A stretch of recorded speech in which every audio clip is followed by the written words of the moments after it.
Hello everyone, welcome back to my channel. और आज के व्लॉग में हम लोग बात करेंगे कि आप अपने स्ट्रेस को कैसे हैंडल कर सकते हो। एग्ज़ाम पास में है, सभी बहुत ज़्यादा परेशान हो चुके हैं। अकॉर्डिंग टू मी, आप लोगों को इस टाइम पे क्या करना है जिससे आप स्ट्रेस से बच सके, आप अपने स्ट्रेस को हैंडल कर सके।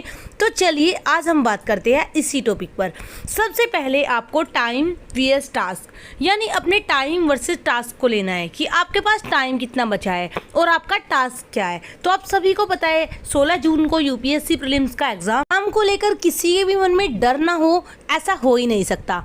ये जो बोलते हैं ना टॉपर्स कि मैंने 5 दिन पहले पढ़ा, मैंने 1 महीना पहले पढ़ा, मुझे तो लगता है इन्होंने बस पहले दिन ही पढ़ा। बट सभी के मन में स्ट्रेस होता है। अगर जेन्युइन यूपीएससी एस्पिरेंट कोई भी है जिसने पूरे 2-3 साल से मेहनत की है, 1 साल से भी जिसने की है, उसको भी स्ट्रेस होगा, उसको भी टेंशन होगी अपने एग्जाम की कि कैसे क्वेश्चन आएंगे। तो सेकंड नंबर पे आपको क्या करना है, टारगेट के अकॉर्डिंग पढ़ना है, टाइम के अकॉर्डिंग नहीं। यानी डेली के आप अपने टारगेट पुट कीजिए कि आपको क्या क्या करना है और आप उसके अकॉर्डिंग अपनी प्रिपरेशन को लेके जाइए। आपको टाइम नहीं देखना है, ये जो टाइम है ना, आपको इसमें सारा का सारा टाइम अपनी पढ़ाई को देना है, क्योंकि ये टाइम लौट कर नहीं आएगा। नंबर का जो पॉइंट आता है, हर हाल में एग्जाम तक आपको रिवीजन करते रहना है।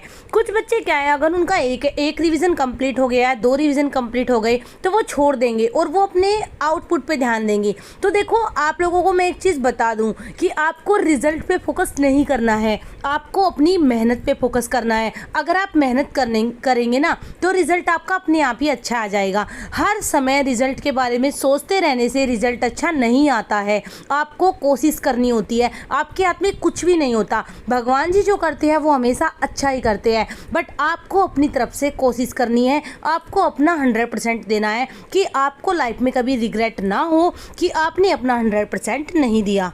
नंबर का जो पॉइंट, अगर आपको लग रहा है कि आपको दिक्कत हो रही है कुछ भी, तो आप मेन चीज़ों पर फोकस करें। जैसे कि आप सोचें कि आपने यूपीएससी की तैयारी क्यों स्टार्ट की थी, या फिर आपका कोई भी कंपटीशन एग्ज़ाम हुआ है। बस आपको अपने माइंड में ये चीज़ फील करनी है कि आपने क्यों इस एग्ज़ाम को ट्राई किया था, क्यों आपने इसकी प्रिपरेशन को स्टार्ट किया था, और फिर आप मेन चीज़ों पर फोकस करें और अपनी तैयारी को इनरिच करें। 5th नंबर का जो पॉइंट होता है, अपने ब्रेन में डीपली सोचो कि आप जो पीछे छोड़ आ गए, यानी जितना टाइम आपने वेस्ट किया उसको वापस कभी नहीं लाया जा सकता। तो जब आपको पता ही है कि उसको कभी वापस नहीं लाया जा सकता, तो उसके बारे में सोच के अपने प्रेजेंट को भी क्यों खोना, इस टाइम को भी क्यों बर्बाद करना। इसीलिए जो बचा है उसे सुधारा जा सकता है। पॉइंट, अगर आपको ज़्यादा ही स्ट्रेस फील हो रहा है, यानी आपने सारी चीज़ें कर ली, आपने अच्छे से सोच लिया, आपने माइंड में बिठा लिया कि आपने क्यों तैयारी शुरू की थी, आपने अच्छे से रिवीजन करना भी स्टार्ट कर दिया, उसके बाद भी कुछ नहीं हो रहा है,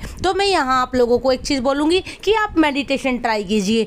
जब जब मुझे स्ट्रेस फील हुआ, जब जब मुझे लगा कि अब मेरा थोड़ा सा भी ध्यान इधर उधर हो रहा है, तो तब मैंने मेडिटेशन किया। भले ही मैंने 1 वीक के लिए किया, तो ऐसे ही आप भी मेडिटेशन करें। नेक्स्ट नंबर का जो पॉइंट आता है, स्ट्रेस लेवल को अगर आपको कम करना है तो कम सोचो, कम बोलो। यानी आपको अपनी फैमिली के सामने, या आपको अपने फ्रेंड्स के सामने, या आपको अपने रिलेटिव्स के सामने ज़्यादा बढ़ा चढ़ा के ये शो अप करने की बिल्कुल भी ज़रूरत नहीं है कि मेरा एग्ज़ाम है, ये है, वो है, फलाना ठिकाना। आपको ओनली अपनी प्रिपरेशन पर ध्यान देना है। ऐसी हैबिट होती है कि अगर हमें थोड़ा सा, जैसे वो कहावत है ना कि चूहे को हल्दी की गांठ क्या मिल गई, उसने अपने आप को पंसारी समझ लिया, वो वाली चीज़ हम इंसानों पर फील होती है। हम लोगों के पास थोड़ी सी कोई अचीवमेंट आ जाए तो हम लोग उसको बढ़ा चढ़ा के बताते हैं, और यहाँ तो किसी अचीवमेंट की भी बात नहीं हो रही है, यहाँ तो आप एक तैयारी कर रहे हो। बट आपने देखा है कि तैयारी के दौरान ही आप अपने आप को आईएएस समझने लग जाते हो, और उस चीज़ का सबसे बड़ा साइड इफ़ेक्ट क्या होता है कि आप अपने रिलेटिव्स में, आप अपनी फैमिली में भी अपने आप को शो कराने लगते हो, और यही चीज़ आपको एक प्रेशर देती है आपके माइंड पे कि आपको एग्ज़ाम को हर हाल में क्लियर करना है। This is only A exam. इसीलिए आप अपने स्ट्रेस लेवल को कम करें, क्योंकि ज़िंदगी से बढ़कर, अपने माँ बाप से बढ़कर कुछ नहीं होता। मैंने देखा है बच्चे सुसाइड करते हैं। तो ये चीज़ें आप लोगों को अपने माइंड से निकाल देनी है और ओनली एंड ओनली अपनी प्रिपरेशन पर फोकस करना है, रिजल्ट पर नहीं। निगेटिव चीज़ें बहुत ज़्यादा आती है। मेरे साथ भी हुई है। क्या आप लोगों ने नहीं देखा, मेरी यूट्यूब वीडियो के नीचे कमेंट्स में भी मुझे बहुत कुछ बोला गया था, बट मैंने कभी ना ही अपना चैनल छोड़ा और ना ही कभी अपनी पढ़ाई छोड़ी। तो यही चीज़ आप लोगों को करनी है। कोई भी चीज़, किसी के कमेंट्स, किसी के व्यूज़, किसी का कुछ भी आपको इफ़ेक्ट नहीं करना चाहिए।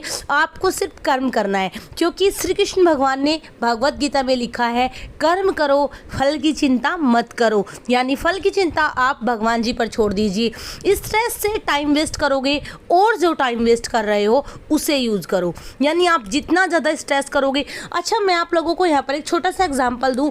कुछ ऐसी सिस्टर्स होती है जो मुझे बोलती है, मतलब मैसेज या कॉल में, कि वो लोग पढ़ नहीं पा रहे हैं, उनको टाइम नहीं मिल पा रहा है, और वो आधा आधा घंटा, एक एक घंटा कॉल या मैसेज में बिता देती है।